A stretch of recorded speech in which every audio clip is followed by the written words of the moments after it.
Tan solo un año después de cambiar la NBA por la Asociación de Jugadores, José Manuel Calderón se sienta a hablar con NBA.com y Global Hoops Oficial para valorar cómo de complicado ha sido este primer curso, los detalles de las negociaciones, la importancia de las medidas de justicia social y cómo ha impactado el COVID en la NBA. Bueno, primer año natural dentro de la NBPA, primer año fuera de la propia dinámica del baloncesto y de la rutina de un equipo. ¿Cómo has vivido estos últimos 365 días que más bien han parecido años? Sí, pues un poco como dices, la verdad es que te pones a pensar un poco y lo que menos ha parecido es que haya sido solo un año. Realmente la gente me pregunta, ¿echas de menos el baloncesto? Y creo que con la respuesta de ha pasado tantas cosas que ha sido imposible pensar en baloncesto. He tenido la suerte de, primero, el cambio, de llegar a un sitio nuevo, a una oficina, a trabajar en otra cosa diferente, en el otro lado, digamos, del baloncesto. Pero luego, 3 meses después, pues verme involucrado en todo el trabajo de crear esa burbuja, del reanudar la competición, y bueno, pues eso ha sido una experiencia única. Trabajar no solo con la asociación, sino de la mano con la NBA y con la gente de la NBA, ¿no? Y luego, cuando parece que todo empieza a calmarse, de repente, ¡pum!, decidimos volver a jugar el 22 de diciembre. O sea que ha sido todo como muy rápido y un año, pues en ese sentido, increíble. Decías hace un tiempo en una entrevista que has pasado de entrenar prácticamente todos los días a estar a 2 o 3 paradas de metro de tu trabajo. Entiendo que con esto del COVID pues, ha podido variar en cierto modo tu trabajo diario en el sindicato. ¿Qué valoras más de tu día a día, pongamos como civil, dentro del mundo del baloncesto? Yo supongo que es mucho mejor para lo que es la conciliación familiar, que en una temporada de NBA es una rueda imparable y que muchas veces no te deja tiempo prácticamente para nada. Sí, cambia, pero sobre todo lo que comenté desde el principio. Yo creo que como jugador, cuando eres jugador profesional, hay un chip, digamos, hay algo en tu cabeza que eres jugador 24 horas. O sea, por mucho que estés con amigos, por mucho que estés con familia, por mucho que te lo estés pasando bien en una cena, hay siempre un inconsciente que está siempre dando vueltas a no puedo comer tanto de esto, tengo que descansar, qué hora es, mañana tengo entrenamiento, mañana tengo partido. Entonces siempre hay algo, ¿no? Yo creo que eso es lo que se ha desactivado, eso es lo que he ganado en calidad, digamos, de estar muchísimo más relajado mentalmente, ¿no? Pero luego con otro tipo de presión, por decirlo de alguna forma, o lo que quieras, ¿no? Pero diferente total a lo que estaba acostumbrado. Y luego lo que dices, al final, el poder llevar a mis hijos al colegio todos los días, el poder recogerlos, esa flexibilidad que también me da este trabajo. Y como dices, lo tengo a una parada, y ahora incluso con el tema del COVID, pues estoy yendo en bicicleta muchos días para no coger el metro. O sea que la verdad que muy bien, adaptándome, pero bueno, un ritmo diferente.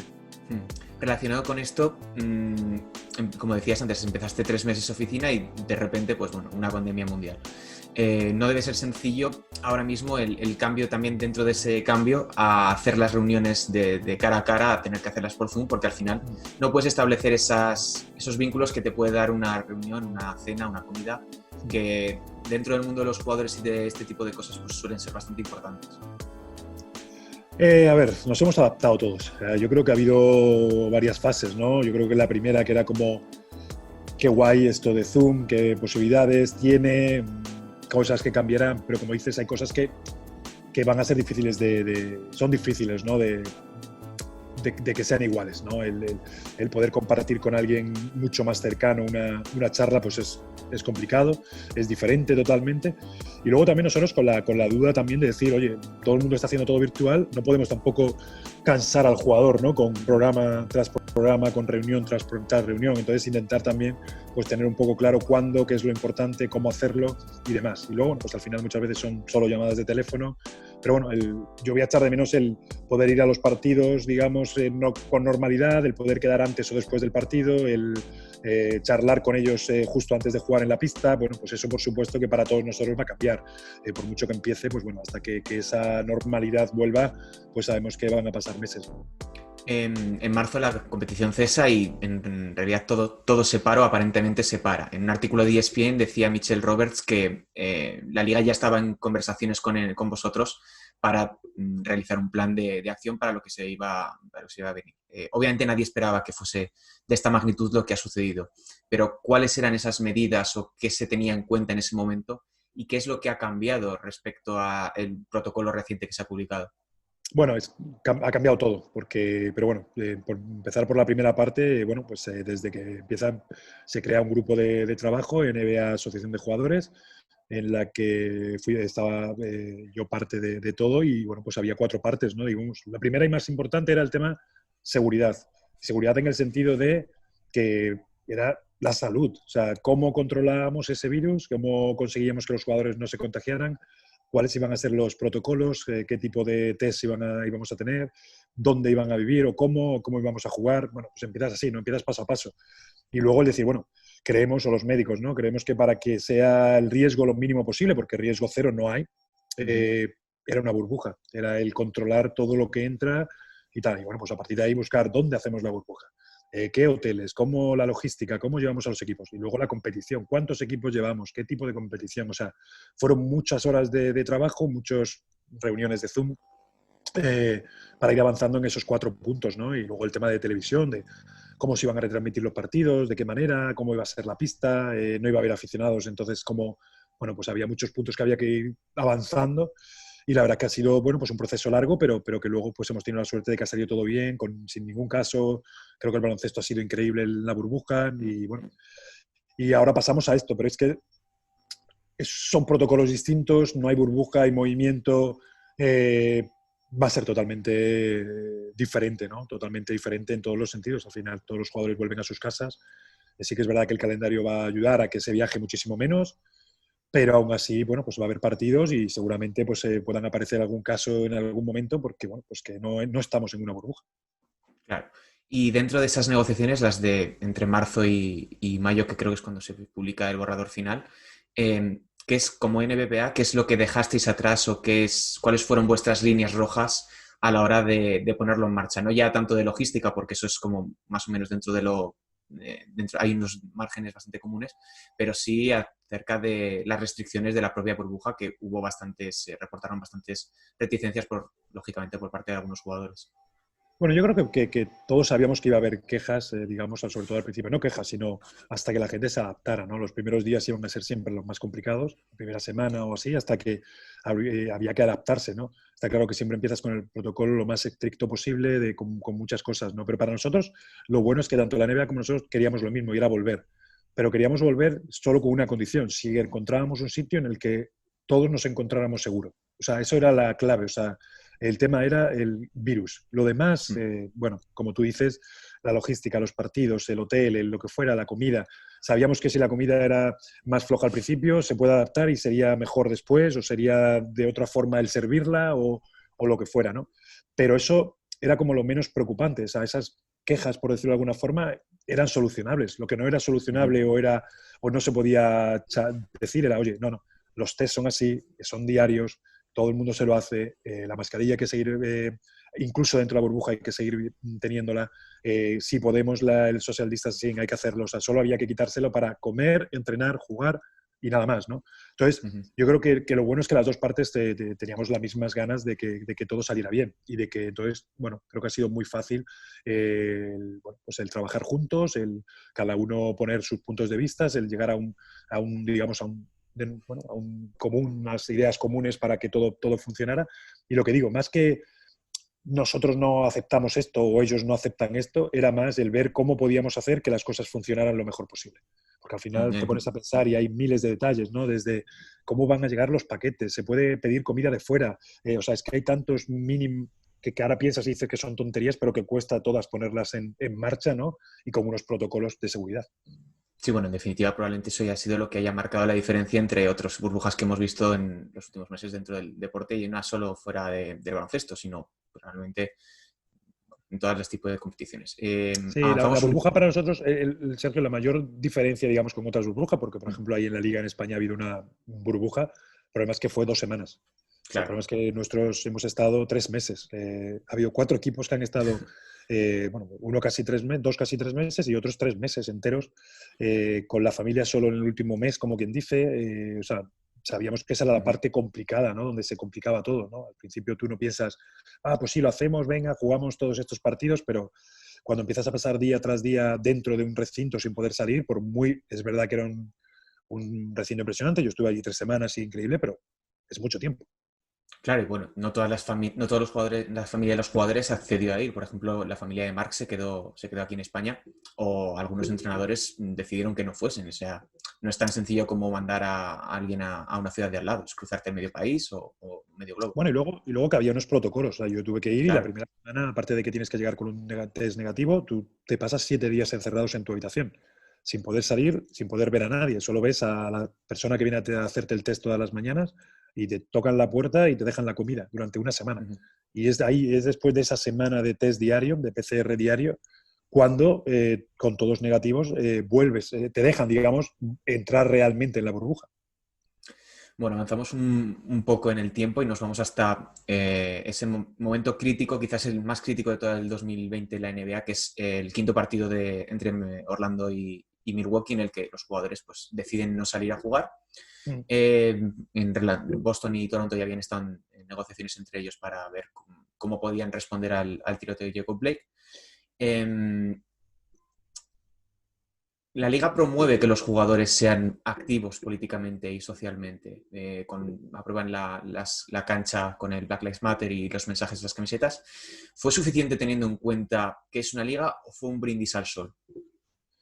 Bueno, yo creo que realmente sí, y la respuesta te la puedo dar con la última semana, que los Mm. jugadores se organiza un viaje, nos invitan a ir al Vaticano, a ver al Papa, a hablar sobre justicia social, Black Lives Matter, lo que se ha conseguido entre todos. Entonces, yo creo que ahí te dice lo importante, la fuerza de lo que se consiguió durante esos días en la burbuja, cómo estando todos juntos creo que hemos sido mucho más fuertes que haber estado cada uno en nuestra casa o cada uno en su ciudad protestando, por decirlo de alguna forma. Creo que ha sido una forma, todo el mundo estaba pendiente de lo que estaba pasando dentro de la burbuja.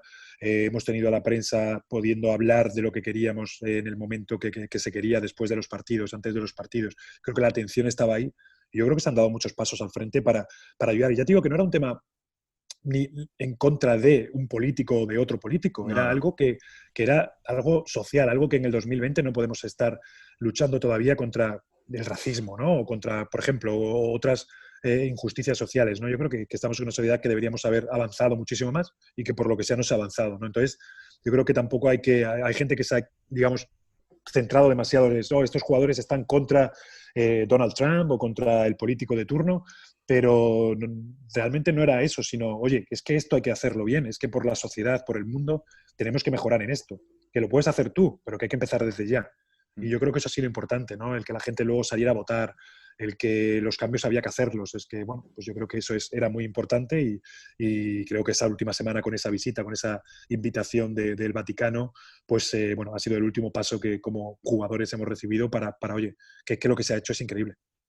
Sí, bueno, y en relación con todo esto, pues se produce ese momento crítico realmente Sí. de que la liga se para en medio de los playoffs, que es como el momento más importante de toda la temporada, y se abre un nuevo periodo de negociaciones. ¿Cómo lo viviste y qué rol tuviste dentro de toda esa negociación que deriva al No, fin y al cabo perdón, en el protocolo sí. de final, lo que decías, apertura de los pabellones para votar, mensajes publicitarios, etcétera? Bueno, era más un poco, era el parar, por supuesto, por lo que había pasado, pero luego te das cuenta de que empiezan a parar los otros deportes también, de lo importante que estás haciendo, ¿no? Pero luego era, bueno, ¿cuál es el plan ahora? O sea, una cosa es parar, pero no puedes parar por parar y decir, oye, pues no juego por esta injusticia. No, tiene que haber un plan, ¿no? Y eso era un poco la clave. Y a partir de ahí, pues fue empezar a redactar o a ver, oye, cómo podemos seguir avanzando en lo que queremos hacer, cómo podemos hacer que estas cosas no vuelvan a pasar, dónde hay que empezar, qué tipo de educación, qué tipo de, pues eso, tiene que ser con la gente votando, tiene que ser con que los equipos den un paso más al frente para ayudar a que este mensaje vaya a todos lados, a facilitar esas votaciones o lo que fuese. Y bueno, pues ahí es donde empieza a hablarse un poco entre todos, cuál es el plan que hay que hacer, que seguir, y bueno, pues se considera que, sí que es verdad que se considera que éramos más fuertes desde dentro, y no rompiendo o terminando la burbuja porque se había puesto demasiado trabajo en ella y muchas cosas, y bueno, pues ahí se sigue adelante y como dices, desde que los pabellones se abrieran hasta hacer una fundación para el tema de una coalición para justicia social en el que se va a ingresar un montón de dinero para poder ayudar a esos planes, ¿no? Y ayudar a esa gente joven. Entonces, bueno, hay un montón de cosas que se han ido creando y que, bueno, pues ha sido porque estábamos dentro de esa burbuja. Claro, pero ese movimiento fue bastante agresivo porque muchos lo llaman boicot, otros lo llaman sentada, pero podría incluso hablar de que es una huelga y eso el CBA lo prohíbe tajantemente. Yo supongo que los dueños no estaban en condiciones de afrontar, de romper el CBA y decir, bueno, nos vamos a un lockout. ¿Cómo se gestiona eso desde el sindicato para calmar las aguas y poner de acuerdo tanto a empleador con empleado? Porque al fin y al cabo es una disputa no ya solo social y política, sino también sindical, lo cual es tremendamente complicado dado el contexto que estamos hablando. Yo creo que desde el principio, creo que con lo que te he comentado antes del hecho de vamos a crear esta burbuja, yo creo que estábamos en todo esto juntos, ¿no? Creo que todos queríamos lo mismo, era que la competición siguiera, que pudiéramos, y aunque era secundario en ese momento, porque realmente lo importante era lo que estaba pasando en el mundo y en el país, en Estados Unidos, creo que era clave, ¿no? Y yo creo que esa ha sido la clave de que todo esto funcionara, que realmente todos estábamos en el mismo barco, por decirlo de alguna forma, estábamos todos a lo mismo y que, bueno, pues que al final, creo que lo que te he dicho, creo que no se estaba politizando nada, sino que se estaba intentando hacer ver a la gente que estábamos en una situación social que no se puede estar en el 2020, que hay que mejorar, que hay que educar, que hay que cambiar normas, que hay que cambiar leyes. Y en eso sí que a nosotros, incluso desde España, o en mi caso incluso, te quedan muchas veces un poco lejos, ¿no? Yo he tenido que aprender mucho sobre cómo funciona este país, cómo se vota en este país, cómo, bueno, pues muchas cosas, ¿no? Porque al final se están pidiendo cosas y, bueno, he tenido suerte de estar en esas eh, conversaciones, pues que he aprendido un montón, ¿no? Y bueno, decías que la temporada acaba al final feliz, independientemente de lo deportivo, no hay ningún positivo, nadie rompe las reglas ni nadie sale del tiesto, lo cual es un éxito teniendo en cuenta el contexto. 4 semanas después prácticamente nos metemos otra vez de lleno en una temporada cuando el sindicato pues, promovía que fuese ya prácticamente en 2021. ¿Cuánto peso han tenido ahí la NBA y la parte económica para la hora de tomar esa decisión de volver prácticamente pues, la semana que viene, o prácticamente dentro de 2 semanas? Sí, bueno, a ver, vuelvo a lo mismo. Si es que ha habido que negociar algunas cosas, porque es verdad que económicamente pues, ha habido problemas como en todos lados, ¿no? Al final no juegas partidos, no hay aficionados y todo cambia, ¿no? Lo que pasa que en nuestro caso, que es lo que cambia con otras ligas, como sabéis, hay una parte de todo el beneficio que hay en la liga que se reparte entre los jugadores y los propietarios, ¿no?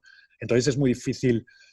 Muchas veces las decisiones llevan más tiempo solo por el hecho de cómo adaptar ese reparto de beneficios, ese reparto, el cómo, igual que cuando pasó al principio, ¿no? No, ¿por qué la NBA todavía los jugadores no se han bajado el sueldo? Porque no puedes bajártelo porque sí, porque al final todo lo que te bajas sube por el otro lado y luego te puede volver y hay que encontrar la fórmula en la que todo funcione, ¿no? Son muchas las normas que tenemos. Pero más que nada es eso, es la forma de intentar estar, claramente, hablar claramente, saber que al final las dos partes se está perdiendo dinero o se está perdiendo baloncesto para el aficionado o va a ser una temporada diferente y cómo llegar a ese punto de encuentro en el que sigamos avanzando y, oye, ¿por qué no vamos a aplazar esto para más adelante? Vamos a intentar volver a la normalidad lo antes posible y la mejor forma de volver a normalidades es intentar arreglar nuestras diferencias y no hacer un nuevo convenio colectivo gigante cuando todos estamos súper contentos con lo último que se firmó, pero en el que hay una parte que hay que adaptar por la situación económica en la que estamos viviendo. Y la situación no solo económica, sino de salud, de todo, ¿no? Y yo creo que esos han sido los puntos importantes. Si decías lo del CBA, realmente se ha hecho la prórroga, si no me equivoco, de cara a final de temporada. Y ahora mismo pues, están las negociaciones en marcha. Si comparamos con la época de David Stern, y ya no hablando del tema de Larry Fraser o Billy Hunter, ha cambiado tremendamente la relación entre la NBA y el sindicato con Silver y con Mitchell Roberts. ¿Cuánto ha evolucionado la visión de los jugadores del propio sindicato respecto a cuando tú empezaste a ahora que estás dentro de él? Yo creo que van cambiando, pero también yo creo que van cambiando porque la sociedad va cambiando, porque hay que cambiar cosas, porque al final yo creo que por supuesto, hay momentos en los que los jugadores son jugadores, en que hay que tirar para un lado, que la NBA tiene que ver por sus intereses y por sus equipos, eso está clarísimo, pero al final es que vamos juntos de la mano, es que al final para que los jugadores estén contentos y salga todo bien, los propietarios tienen que estar contentos y tiene que salir todo bien. O sea, yo creo que esa ha sido siempre un poco la importancia de todo esto. Al final es es un trabajar juntos, es intentar buscar la mejor solución para que todas las partes sigan para adelante en un negocio en el que, bueno, pues que cada vez crece más, que es mundialmente conocido, que cada vez hay más cosas y en las que, bueno, pues que las cosas hay que hacerlas bien, ¿no? Y hay que dialogar. Y yo creo que hemos demostrado, yo creo que si hoy una cosa no es que las dos partes bueno, pues hemos sido capaces de no ir a las partes negativas, sino intentar encontrar siempre esa solución en la que podamos seguir avanzando, porque al final es lo que todos queríamos, ¿no? Y yo creo que eso ha sido la clave en todas estas negociaciones, cada una con enfocadas más en cada cosa, digamos, en la burbuja con una cosa, luego, como dices, el tema de cómo va a ser la próxima temporada, el tema económico, el tema... Pero yo creo que lo importante es bueno, pues que hay dos equipos buenos, que han echado muchas horas, que han trabajado muchísimo y que al final era todos intentando, pues eso, tirar para adelante, como quien dice, ¿no? Decía Michelle Roberts para Mark Spears hace apenas unos días que se sentía optimista respecto al estado de las negociaciones y que lo más probable es que no hubiese un lockout. ¿Cuál es tu sensación No, al respecto de esto? todo sigue, como dices, todo sigue igual. O sea, a ver, quedan cositas por hacer, pero bueno, los equipos ya están entrenando. Entonces, los equipos ya están individualmente hablando, o sea, entrenando.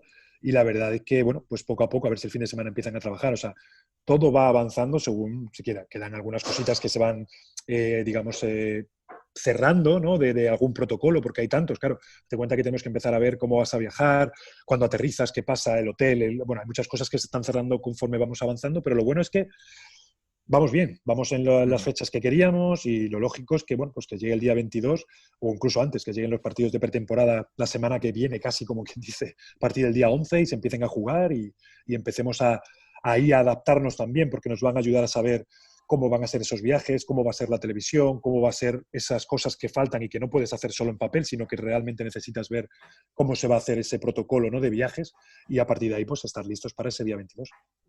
Y para terminar, de nuevo, un año después, ¿cuáles son tus expectativas de crecimiento, no ya solo dentro de este puesto, sino a nivel profesional de cara al futuro? Bueno, pues ahora mismo la verdad es que ha sido un año no sé, intensivo, ¿no? De aprendizaje, de estar con las personas que, bueno, pues más de los altos, de los cargos más altos tanto de la asociación como de la NBA y el estar con ellos tantas horas, pues la verdad que he aprendido un montón, he tenido la posibilidad de hablar con todos los departamentos y la verdad que, bueno, pues sigo formándome. ¿Un objetivo específico? La verdad es que no, en el sentido de quiero acabar esta temporada que me queda y el año que viene o en verano veremos, ¿no? Cómo va, a ver cómo acaba la temporada. Igual que esto salió un poco sin esperarlo, creo que, bueno, no me voy a cerrar ninguna puerta, ¿no? Me gustaría seguir creciendo, pues siguiendo formándome y no sé si seguirá en la asociación de jugadores, si será en un equipo, en el front office de un equipo, si será en una empresa de lo que sea. Pero realmente la verdad es que estoy disfrutando mucho y bueno, pues vamos a ver qué es lo que pasa en los próximos meses.